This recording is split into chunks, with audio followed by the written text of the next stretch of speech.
Hello and welcome to my channel.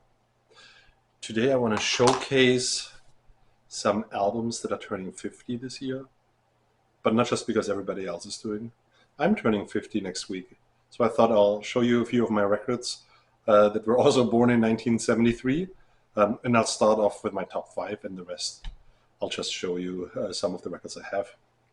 Number 1, my favorite album from 1973 in my collection, Dark Side of the Moon. I think everybody has heard it and there's thousands of videos around it. We don't need to spend too much time on it. Fantastic album. However, I do want to show two really beat up copies of Dark Side of the Moon.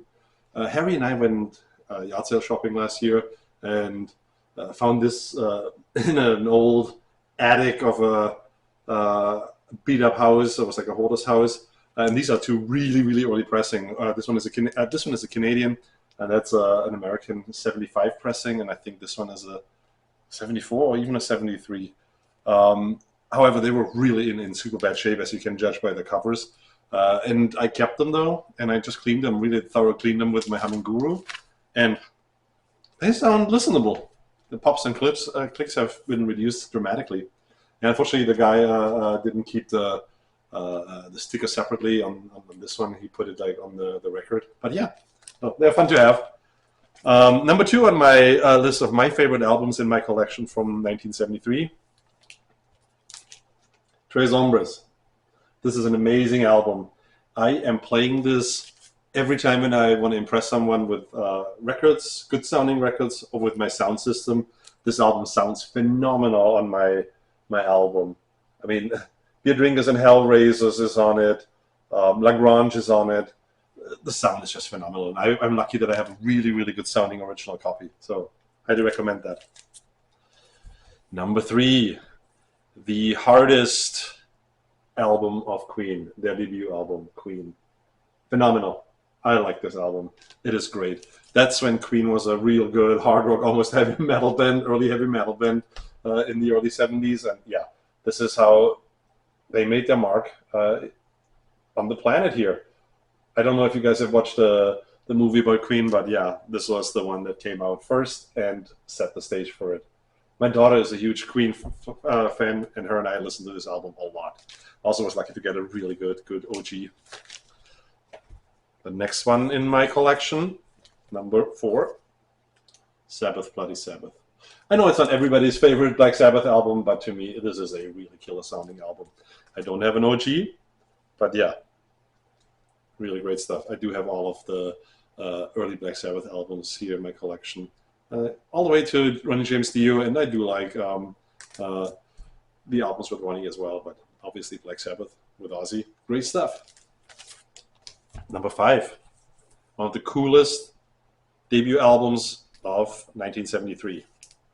Aerosmith, the self-titled Aerosmith.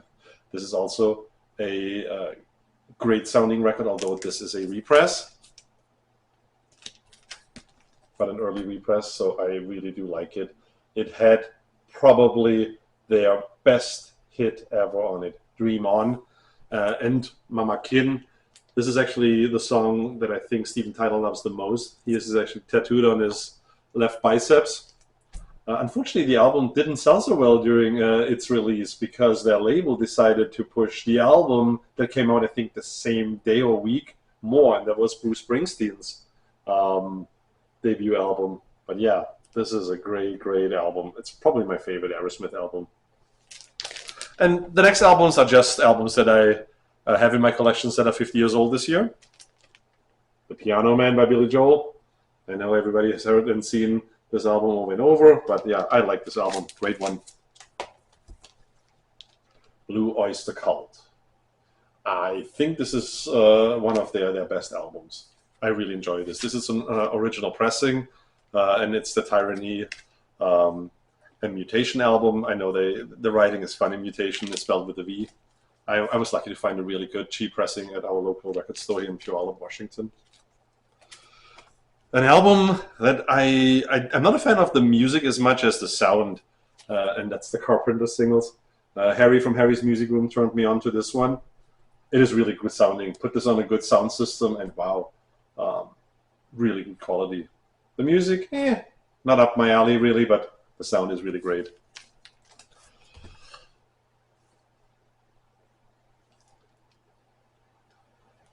Deep Purple. Who do we think we are? Really, really good album, and it has My Woman from Tokyo on it. Really fantastic song and good classic Deep Purple sound. OG here, really decent shape. Loving it. Can only recommend it. Doobie Brothers, The Captain and Me. Really, really good album. If you like the Doobie Brothers, I can only recommend that one too. This one here, Best of the Doors. I really enjoy that one. And yeah, this is a quad edition, so it's the original quad record. It's a really cool sound from this record. And yeah, it's got all the Doors hits on it. So if you don't have it, get it. And I think this is probably the record that you find in the wild the most as a quad. So I happen to have a quad system. I got a Marantz 4430 and I have 4 speakers hooked up. They sound really cool.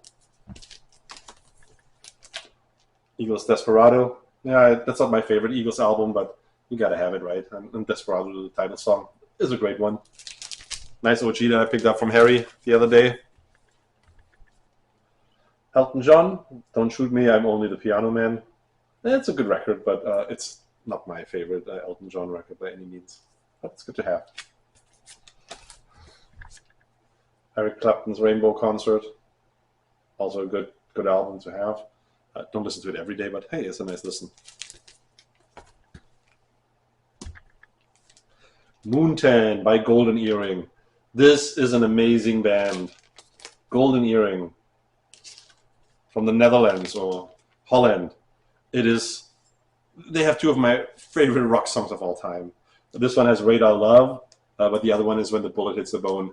I know they are not as huge in the United States, but any party in Europe or in Germany where I'm from had to have at least Radar Love. I will always love this album. Led Zeppelin, House of the Holy. Yeah, it's a good Led Zeppelin album. It's not my favorite one. I was lucky I got a good OG here. It's in really good shape. The cover is a little bit beat up, but I think still looking decent. Paul McCartney's best non-Beatles album, Band on the Run. Thanks, Harry, to turn me onto that one. This is a really, really good album. I really enjoyed that. I do have a lot of Stones. Rolling Stones. Goat's Head Soup. Really cool album.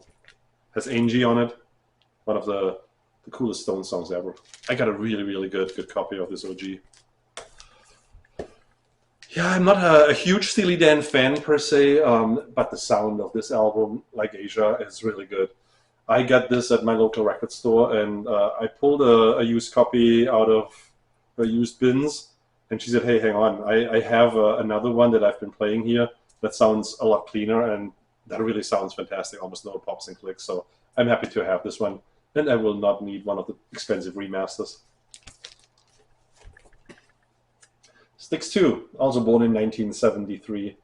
My wife and I, we go and see all of the typical 70s, 80s hard rock bands that come to town. Styx is either a support band of bands like Def Leppard or so, or they come on tour with REO. So we've seen them with Def Leppard, I think, a few times. We've seen them multiple times with REO. So yeah, wife and I, we do like Styx. Styx 2, 1973. English hard rock band, Uriah Heep. I know, also not the biggest success in the United States. This album, not my favorite Uriah Heep album, but Lady in Black, phenomenal song. Not on this one here, but it's on this one, Uriah Heep. Both of these albums were released in 1973, the live album. That's probably not a must-have, but it sounds really good. So I got this from Harry the other day as well. And yeah, I have a bunch more of the Uriah Heep albums. Easy Livin' is a great song. Lady in Black, these are my favorites. So I hope you enjoyed this short video about records that were released the year I was born. Thanks for watching. Let me know how you liked it. Have a good one.